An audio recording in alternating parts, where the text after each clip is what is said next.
പ്രിയമുള്ളവരെ, ഈ അടുത്ത സമയത്ത് ഞാനൊരു പിക്ചർ കണ്ടത് ഇങ്ങനെയാണ്. ഒരു മനുഷ്യൻ ഒരു കുഴിയിൽ അകപ്പെട്ട് കിടക്കുക. ആ കുഴിയിൽ അകപ്പെട്ട മനുഷ്യൻ സഹായത്തിന് വേണ്ടി, അതിൽ നിന്ന് കരകയറാനുള്ള സഹായത്തിന് വേണ്ടി വിളിച്ച് നിലവിളിക്കുക.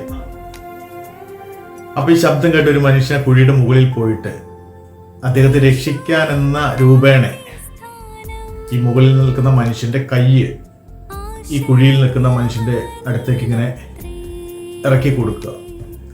പക്ഷെ എത്ര ശ്രമിച്ചിട്ടും ആ കൈ ഈ മനുഷ്യന്റെ അടുക്കിലേക്ക് എത്തുന്നില്ല, രക്ഷിക്കാൻ കഴിയുന്നില്ല.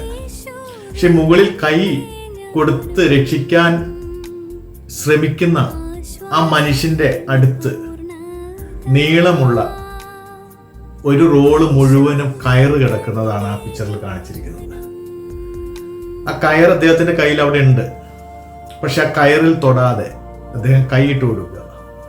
അപ്പൊ കൈ എത്തുന്നില്ല എന്ന് കണ്ടാൽ, ആത്മാർത്ഥമായിട്ട് രക്ഷിക്കാൻ നീട്ടുന്ന കൈയാണെങ്കിൽ, ആ കൈ കൊണ്ട് രക്ഷിക്കാൻ കഴിയാതെ നിസ്സഹായാവസ്ഥയിൽ നിൽക്കുന്ന അവസ്ഥയാണെങ്കിൽ, അതിനകത്ത് ആത്മാർത്ഥത ഉണ്ടെങ്കിൽ കേട്ടോ, തൻ്റെ കയ്യിലുള്ള ഈ കയറിന്റെ ഒരു വശം ആ കുഴിയിൽ നിൽക്കുന്ന മനുഷ്യന്റെ അടുത്തേക്ക് ഇട്ട് കൊടുത്താൽ അദ്ദേഹത്തിന് ആ കയറിൽ പിടിച്ച് മുകളിലേക്ക് കയറി വരാൻ സാധിക്കും. അതാണ് ആ പിക്ചർ ആകെ കൂടെ കൊടുത്തിരിക്കുന്ന ഒരു മീനിങ്. എന്നെ അത് വളരെ ചിന്തിപ്പിച്ചു. കേട്ട നിങ്ങൾക്കും അതൊരു വലിയ ചിന്തയായി തോന്നിയേക്കാം.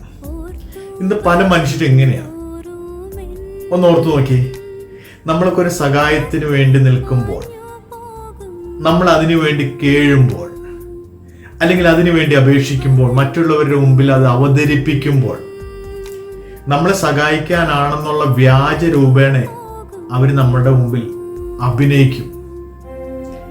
അവരുടെ അഭിനയമല്ല, അവരുടെ ആ ലൈഫ് അല്ലെങ്കിൽ ചെയ്യുന്ന പ്രാക്ടീസ് അത് ആത്മാർത്ഥതയുള്ളതാണെങ്കിൽ, നമ്മളെ രക്ഷിക്കാനുള്ള എല്ലാ ശ്രമവും എല്ലാ സാധ്യതകളും അവർ ആത്മാർത്ഥമായിട്ട് ഉപയോഗിക്കും. അവരുടെ കയ്യിലുള്ള സാധ്യതകൾ ഉപയോഗിക്കുന്നില്ല എന്ന് കണ്ടാൽ, അവരാ പറയുന്ന കാര്യങ്ങൾക്ക് യാതൊരു ആത്മാർത്ഥത ഇല്ല എന്നുള്ളതാണ് ഞാൻ നിങ്ങൾ മനസ്സിലാക്കേണ്ടത്. നമ്മുടെ ജീവിതയാത്രയിൽ എത്രയോ സമയങ്ങൾ, എത്രയോ അനുഭവങ്ങൾ ഇങ്ങനെയുണ്ട്. പല ആളുകളും വ്യാജമായി കടന്നു വരും അല്ലേ. ആത്മാർത്ഥത ഉള്ളവരെന്ന് നമുക്ക് തോന്നിക്കും. അതൊരു അഭിനയമാണ് കേട്ടോ. ആ അഭിനയത്തെ നമ്മൾ തിരിച്ചറിയണം. ഒരു സത്യം കൂടി തുറന്നു പറഞ്ഞാൽ, അഭിനയത്തിന് മാത്രമേ ഇന്ന് നമ്മുടെ സമൂഹത്തിൽ വിലയുള്ളൂ. അഭിനയിക്കുന്ന ആളുകൾക്ക് മാത്രം നിലനിൽപ്പുള്ളൂ. അതൊരു സത്യമാണ്. പക്ഷെ ഞാനും നിങ്ങളും തിരിച്ചറിയേണ്ട ഒരു സത്യമുണ്ട്. ആരഭിനയിച്ചാലും അഭിനയം കാണുന്ന മനുഷ്യരെ മൊത്തത്തിൽ കാണുകയും നിയന്ത്രിക്കുകയും ചെയ്യാൻ കഴിയുള്ള ഒരു ദൈവം ഉണ്ട്. ആ ദൈവം എല്ലാ വസ്തുതകളെയും അതിൻ്റെതായ ആഴത്തിൽ ഗ്രഹിക്കാൻ കഴിയുന്നവനാണ്. ആ ദൈവം എല്ലാം കൃത്യമായി മനസ്സിലാക്കുവാൻ കഴിയുന്നവനാണ്. കുഴിയിൽ അകപ്പെട്ട് കിടക്കുന്ന മനുഷ്യന് അറിയത്തില്ല അവിടെ കയറുണ്ട്, അതിൻ്റെ ഒരു വശം ഇങ്ങോട്ട് ഇട്ട് തന്നാൽ എനിക്ക് രക്ഷപ്പെടാമല്ലോ. ആ സാധ്യതകളൊന്നും ഈ മനുഷ്യൻ കണ്ടിട്ടില്ല. പക്ഷെ സഹായിക്കാനെന്ന് പറഞ്ഞൊരു ആ വ്യാജ രൂപേണ ട്രൈ ചെയ്തുകൊണ്ട് നിൽക്കുന്ന, അഭിനയം നടത്തുന്ന ആ മനുഷ്യനറിയാം അവിടെ ഒരു സാധ്യതയുണ്ട്. അത് അവൻ വിനിയോഗിക്കാത്തോടത്തോളം കാലം ഈ മനുഷ്യനെ സഹായിക്കുവാനായി കാട്ടിക്കൂട്ടുന്നത് വെറും വ്യാജമാണ് എന്നുള്ളതാണ്. നമ്മുടെ ജീവിതം ഒരിക്കലും അങ്ങനെ ആകരുത് കേട്ടോ. നമ്മളും പലപ്പോഴും പലവിധമായ പ്രതിസന്ധികളിലൂടെ കടന്നു പോകാൻ സാധ്യതയുള്ളവരാ. ഇന്ന് നമ്മൾ മറ്റുള്ളവർക്ക് വേണ്ടി ചെയ്യുന്നത് എന്താണോ അതാണ് നമുക്കും കിട്ടുക. ബൈബിളിൽ ഇങ്ങനെ ഒരു വാക്യമുണ്ട്, മനുഷ്യൻ വിതയ്ക്കുന്നത് തന്നെ കൊയ്യും. ഇന്ന് നമ്മൾ എന്ത് വിതയ്ക്കുന്നോ അതാണ് നമുക്ക് കൊയ്തെടുക്കാൻ കഴിയത്തുള്ളൂ. അത് കൊയ്യണമെന്നുള്ള ആഗ്രഹമേ നമുക്ക് വരാവുള്ളൂ.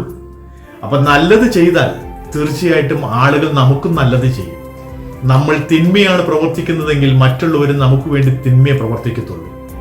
അതുകൊണ്ട് നമ്മുടെ മുമ്പിൽ ഒരാവശ്യവുമായി വരുന്ന, അല്ലെങ്കിൽ നമ്മുടെ മുമ്പിൽ ഒരു അത്യാവശ്യമെന്ന് തോന്നുന്ന വസ്തുതകളെ കൃത്യമായി നേരിടാൻ നമുക്കുള്ള സാധ്യതകൾ, നമുക്കുള്ള കഴിവുകൾ, നമുക്കുള്ള ആ അനുഭവങ്ങൾ, അത് അവരുടെ നന്മയ്ക്ക് വേണ്ടി, അവരുടെ വിടുതലിന് വേണ്ടി, അവരുടെ ആശ്വാസത്തിന് വേണ്ടി, അവരെ കരകയറ്റാൻ വേണ്ടി, അവരെ ഉൾപ്പെട്ട് നിൽക്കുന്ന പ്രതിസന്ധിയിൽ നിന്ന് ഒരു വിജയത്തിന് വേണ്ടിയിട്ട് ആത്മാർത്ഥമായിട്ട് ചെലവഴിക്കുവാൻ നമുക്ക് കഴിയട്ടെ.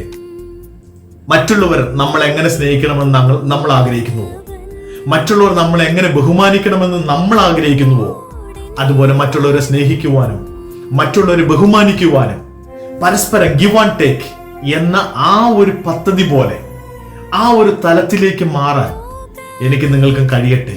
നമ്മൾ ഒരിക്കലും വ്യാജ രൂപേണ മറ്റുള്ളവരുടെ മുമ്പിൽ ശ്രദ്ധ കിട്ടാൻ വേണ്ടിയിട്ട് അഭിനയം നടത്താൻ പാടില്ല.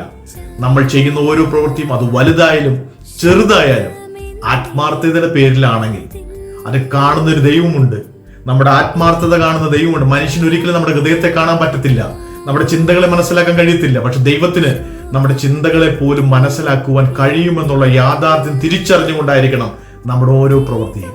നമ്മൾ പൂർണ്ണരായി തീരുന്നു എന്നൊന്നും നമുക്ക് പറയാൻ പറ്റത്തില്ല, പക്ഷെങ്കിൽ മാക്സിമം ആവാൻ ശ്രമിക്കാമല്ലോ. ആ ഒരു ശ്രമത്തിന് ഒരു മുതൽക്കൂട്ടായിട്ട് ഈ സന്ദേശം തീരട്ടെ എന്ന് ആത്മാർത്ഥമായിട്ട് ഞാൻ ആഗ്രഹിക്കുന്നു. അതിനുവേണ്ടി ഞാൻ പ്രാർത്ഥിക്കുന്നു. ദൈവം നമ്മെ എല്ലാവരും അനുഗ്രഹിക്കുമാറാകട്ടെ.